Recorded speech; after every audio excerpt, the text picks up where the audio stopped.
Chantal Mauduit estava no topo do K2, a temida montanha assassina, sem enxergar absolutamente nada. Ela havia ficado cega pelos níveis insanos de radiação ultravioleta e agora não tinha chance alguma de descer sozinha 8.600 metros de altitude. Não havia ninguém por perto para ajudá-la. Em pânico, Chantal se escondeu em uma caverna de neve e ali lentamente começou a morrer. Alguém seria capaz de arriscar a própria vida para salvar a chamada Viúva Negra do montanhismo? Essa é a história da lendária alpinista francesa Chantal Mauduit, uma mulher que vivia andando sobre a lâmina de uma navalha. E um aviso: esta história contém cenas fortes. Poderia ser facilmente o início de um filme de Hollywood. Quando tinha 5 anos, os pais de Chantal se mudaram de Paris para perto dos Alpes. E foi ali que a garota descobriu a sua paixão pelas montanhas. Aos 15 anos, começou a escalar e, em pouco tempo, ganhou certificação como guia de montanha, conquistando as rotas mais difíceis da França. Aos 22, Chantal já ficou em 3º lugar em uma competição de escalada no gelo, superando grandes alpinistas da Europa. Logo depois, foi aceita na Federação Francesa de Montanhismo e Escalada, e seu nome passou a ser conhecido em todo o meio esportivo. Mas ninguém imaginava o que se escondia por trás daquele sorriso doce. Quando ela escalou o Huascarán, o ponto mais alto dos Andes do Norte, com quase 6.800 metros, Chantal desceu de parapente, algo praticamente inédito. Um dos alpinistas da expedição ficou tão impressionado que imediatamente a convidou para subir o Monte Everest com ele. Aos 27 anos, ela decidiu enfrentar a montanha mais alta do planeta. Apesar de falhar na primeira tentativa, jurou que dali em diante só escalaria montanhas acima de 8.000 metros, os temidos 8.000. Ela tinha técnica, preparo e resistência à altitude, mas havia outro trunfo: a sua beleza. Chantal era atraente, extrovertida, divertida e provocante. E o alpinismo ainda era um mundo dominado por homens. Nos acampamentos de base, a bela francesa atraía todos os olhares. E acredite, sabia usar esse poder a seu favor. Durante a sua 3ª tentativa de escalar o Everest, 2 montanhistas ficaram tão obcecados por ela que chegaram a disputar a sua atenção, brigando e atirando pedras um no outro. Mas Chantal só retribuía quando lhe era conveniente. Ela nunca carregava peso algum na mochila. Preferia levar um patinho de brinquedo, enquanto os homens transportavam todo o equipamento por ela. Agora, façamos as contas. O equipamento de alpinismo pesa entre 10 e 15 quilos, com roupas, comida e tanques de oxigênio. E com isso tudo, o peso fica ainda maior. E, ao passar dos 8.000 metros de altitude, o corpo humano já não consegue mais funcionar direito. A pressão é tão baixa que as células começam literalmente a morrer.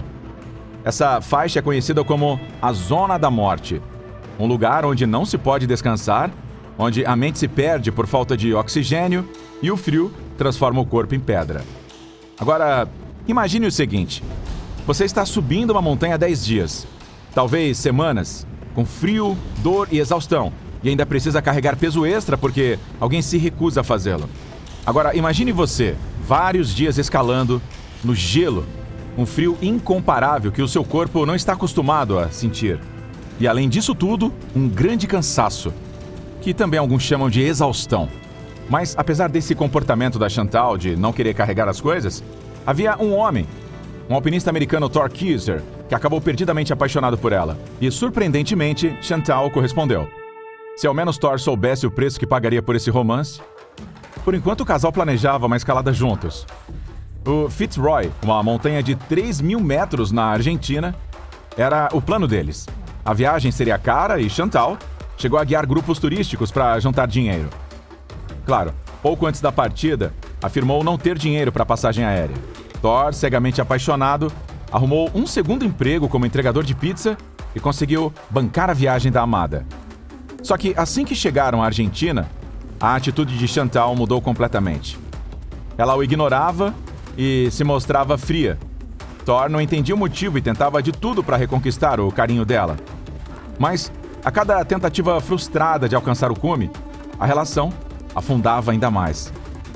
Na 18ª hora de mais uma tentativa, Thor estava exausto, carregando todo o equipamento sozinho. Os músculos pareciam de chumbo e as roupas, encharcadas pela chuva, pesavam ainda mais. Por volta das 11 horas da noite, ele alcançou um trecho difícil próximo ao cume. Apoiou-se em uma rocha e começou a transferir o peso do corpo. Quando, nesse exato momento, ele sentiu a pedra se mover. No instante seguinte, o bloco se desprendeu e caiu em direção a Chantal. Thor só teve tempo de gritar para ela tomar cuidado, antes que um estilhaço de pedra cortasse sua corda. O homem despencou da parede, batendo nas rochas várias vezes, até finalmente cair 20 metros abaixo, vivo, mas gravemente ferido. Thor ainda estava vivo, mas com ferimentos graves no rosto e múltiplas fraturas na mão direita. Felizmente, os outros alpinistas agiram rápido e o resgataram até o acampamento base. Mas ao chegar lá, Thor levou um golpe ainda mais devastador, emocional desta vez. Chantal diz que não a amava mais e que subiria rumo ao cume pela manhã, acompanhada de outra equipe. Destruído por dentro e por fora, Thor voltou para casa e começou um lento processo de reabilitação física. Mas sua mente continuava presa a Chantal. Quando soube que ela planejava escalar a montanha assassina, Thor não pensou duas vezes. Começou a procurar uma forma de integrar a equipe dela. O novo objetivo de Chantal? Nada menos que o K2, a segunda montanha mais alta do mundo, com 8.611 metros de altitude e um dos picos mais letais e tecnicamente desafiadores do planeta. Apesar de não ser o mais alto, o K2 é temido por seu formato. Paredões quase verticais de gelo e rocha, com ventos e tempestades capazes de aniquilar qualquer tentativa de subida. Na época, apenas 3 mulheres haviam conquistado o cume. Naturalmente, Chantal queria ser a quarta. Ela se juntou a uma equipe suíça que havia recebido permissão para escalar o K2. Mas, desde o início, colocou em risco sua própria participação na expedição. O trajeto começava no Paquistão, um país muçulmano com leis rígidas. Ali, mulheres não podem circular sozinhas nas ruas, nem usar roupas curtas ou justas. Mas Chantal ignorou completamente essas regras, andando sozinha pelas ruas de shorts. Além de desrespeitar os costumes locais, isso poderia colocar até sua vida em risco. Mas saiu impune e chegou ao acampamento base do K2. Quem estava lá então para recebê-la? Era ele, Thor. Ao lado dos melhores alpinistas da época, como Ed Viesturs, Scott Fischer e Vladimir Belyberdin. Mas Chantal nem sequer olhou para Thor. Preferiu se divertir com outros homens no acampamento. Após a aclimatação, as duas equipes iniciaram suas rotas paralelas em direção ao topo. A equipe suíça, com Chantal, escolheu o estilo alpino, ou seja, sem gastar tempo instalando cordas fixas. Enquanto isso, a equipe americana fazia exatamente isso. Fixava cordas para garantir a segurança da subida. Mas logo perceberam que os suíços eram ousados o bastante para usar os equipamentos deles. Na primeira tentativa de cume, os suíços foram surpreendidos por uma tempestade e precisaram recuar. Mas Chantal não queria desistir de jeito nenhum. Porém, segundo as regras do Paquistão, quem recebia permissão para escalar não podia trocar de equipe no meio da subida. Então Chantal teve que descer junto com os suíços. Mas aí entrou em cena Thor, com um ato desesperado. Ele a convidou para integrar a equipe dele. E claro, ela aceitou. O homem estava convencido de que teria uma chance de reconquistar seu amor. Mas logo veio a decepção. Chantal iniciou um caso com Ed Viesturs. E, segundo rumores, não apenas com ele. No dia 28 de julho, os alpinistas se reuniram e começaram a caminhar rumo ao cume em pequenos grupos. No dia 30 de julho de 92, chegaram ao campo 3, mas o clima na montanha não colaborava. Ed então decidiu se juntar a outros montanhistas e descer. Chantal e Thor ficaram sozinhos. E, embora ela continuasse o ignorando, ainda fazia com que ele carregasse todo o seu equipamento. Mas era fisicamente impossível levar tudo. Muito em breve, Thor precisou abandonar quase todos os suprimentos. Os 2 sacos de dormir, as cordas e a maior parte da comida. Só assim conseguiu continuar. Nada disso importava, no entanto, porque eles ainda estavam muito longe do cume e já estava anoitecendo. Sem outro jeito, dormiram na neve. Na manhã seguinte, Thor acordou com os pés congelados por causa desse congelamento da neve. Quase sem conseguir andar, decidiu descer para buscar saco de dormir. A única coisa que ouviu de Chantal foi uma ordem, que trouxesse o dela também. Apaixonado, ele obedeceu. No caminho de volta, encontrou Alexej Nikiforov, que se juntou a eles na subida. Depois de mais uma noite dormindo ao relento, os 3 finalmente chegaram ao campo 4. A partir dali, Thor, esgotado, começou a abrir caminho na neve, que chegava a 50 centímetros de profundidade. Era o amanhecer. Alexej vinha logo abaixo junto com Chantal. Cada passo naquela altitude sugava a energia do corpo. A apenas 200 metros do cume, Thor percebeu que suas forças haviam acabado. Sua única chance de sobreviver era descer imediatamente. Chantal tentou convencê-lo a continuar, mas por sorte, ele não cedeu. E essa decisão selou o destino dos 3. Enquanto isso, Chantal e Alexej continuaram a escalada. Às 17 horas do dia 3 de agosto, Chantal alcançou o cume do K2. Ela estava no topo, tonta de felicidade e cega. Durante a subida, ela perdeu os óculos de sol, e o reflexo intenso do sol na neve queimou suas córneas, afetando quase totalmente sua visão. Ela não tinha a menor chance de descer sozinha. Não tinha parceiro, nem sequer um telefone via satélite para pedir socorro. Apavorada e desorientada, Chantal conseguiu encontrar uma cova de neve escavada por outro alpinista e se escondeu dentro. Mas aquilo não era um refúgio. Era quase seu túmulo.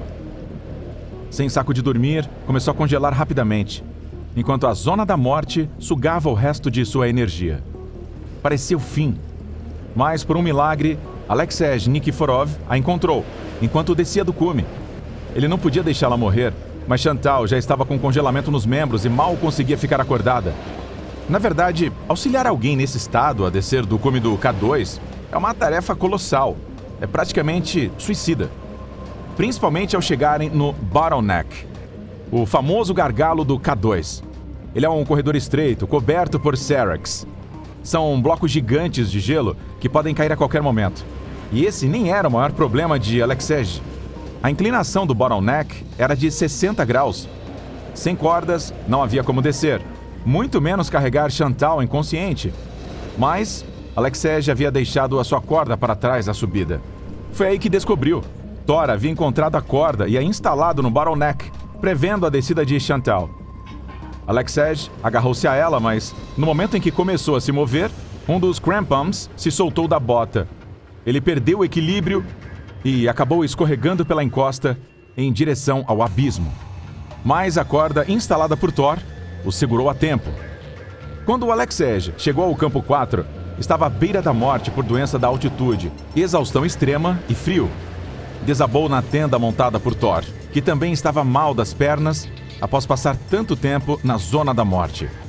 Mas Nikiforov estava sozinho.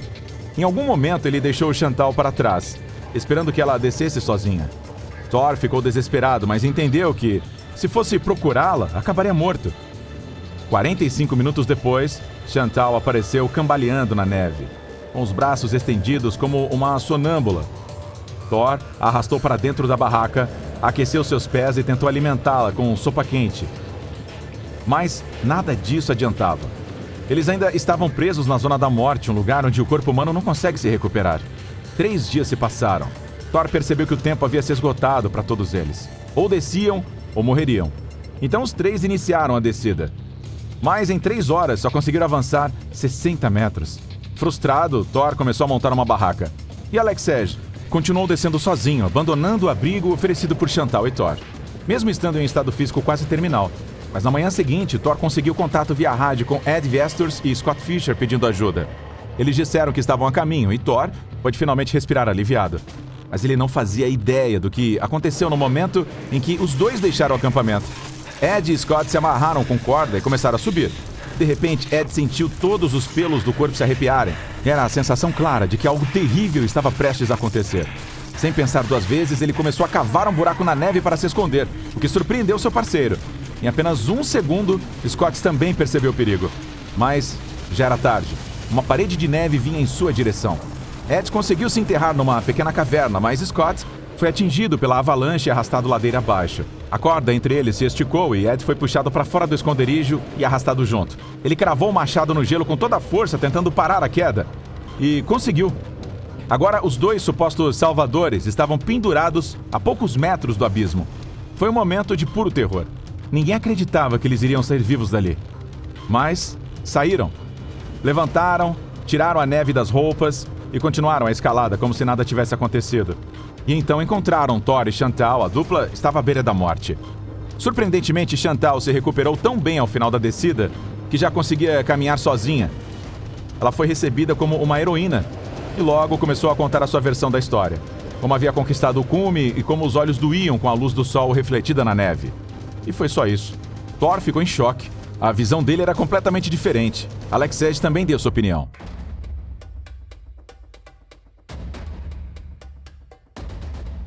Alexej criticou Chantal e disse que ela nem sequer havia alcançado o cume. Mesmo assim, ela foi oficialmente creditada pela conquista. Após esse episódio, Chantal passou a ser apelidada de Viúva Negra entre os montanhistas. Ficou claro para muitos que ela não se importava com o perigo mortal ao qual expunha os homens que manipulava. Além disso, não ligava para regras nem autoridades. Depois de receber uma multa por trocar de equipe ilegalmente, ela rasgou o papel e jogou os pedaços na cara do oficial. Mesmo com toda essa reputação, Chantal continuou financiando suas expedições e obtendo sucesso. Ela tentou escalar o Everest várias vezes sem sucesso. Em 1995, fez uma nova tentativa, desta vez com uma equipe liderada por Rob Hall, uma lenda do alpinismo e membro da Ordem do Império Britânico. Hall já havia conquistado o Everest 5 vezes, um recorde na época. Mas a expedição acabou em outro escândalo. Chantal foi a integrante mais lenta da equipe e acabou atrasando todo o grupo. Ao chegarem a 8.750 metros, seus lábios ficaram roxos e seus olhos começaram a perder o foco. Rob mandou que ela retornasse imediatamente. Sem forças para responder, ela apenas balançou a cabeça, deu alguns passos e desmaiou. Mais uma vez, todo o grupo teve que arriscar a própria vida para resgatá-la. Entre os ajudantes estavam Rob Hall e Ed Viesturs, salvando Chantal pela segunda vez. E como antes, ela se recuperou rapidamente, já no dia seguinte estava se divertindo no acampamento como se nada tivesse acontecido. Indignado com tamanha irresponsabilidade e ingratidão, Hall proibiu Chantal de participar de qualquer outra expedição sua. Sem saber, essa decisão salvaria a vida dela.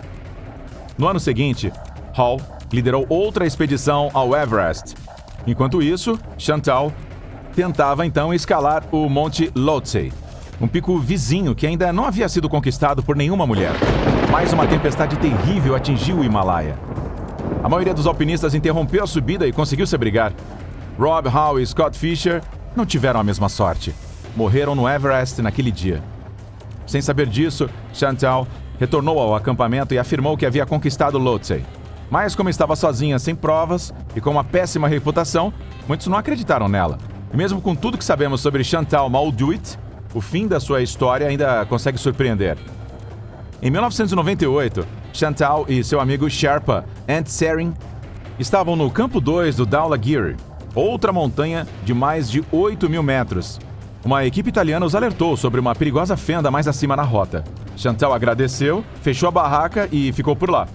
5 dias depois, quando os italianos retornaram, viram a barraca da dupla no mesmo lugar, meio enterrada na neve. Ao escavarem, encontraram os 2 mortos. Chantal estava com o pescoço quebrado e Ant Sering havia sufocado. Acredita-se que foram esmagados por um bloco de gelo, mas ninguém viu o que realmente aconteceu. Nunca se saberá ao certo. A verdade é que a maioria dos alpinistas que a conheciam não ficou surpresa. Ela ignorava a própria segurança e colocava os outros em risco.